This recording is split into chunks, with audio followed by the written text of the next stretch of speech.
মধ্যপ্ৰাচ্যৰ যুদ্ধৰ 23টা দিন আমেৰিকা ইজৰাইল আৰু ইৰাণৰ মাজত আক্ৰমণ আৰু প্ৰত্যাক্ৰমণ অব্যাহত আছে।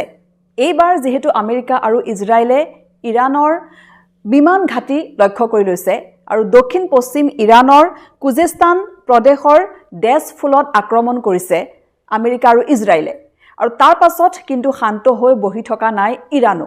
ইৰাণে এইবাৰ লক্ষ্য কৰি ল'লে ইজৰাইলৰ মূল পাৰমাণৱিক গৱেষণা কেন্দ্ৰ, যিটো গৱেষণা কেন্দ্ৰ লিটল ইণ্ডিয়া হিচাপে জনাজাত, সেই লিটল ইণ্ডিয়াত আক্ৰমণ কৰিলে ইৰাণে।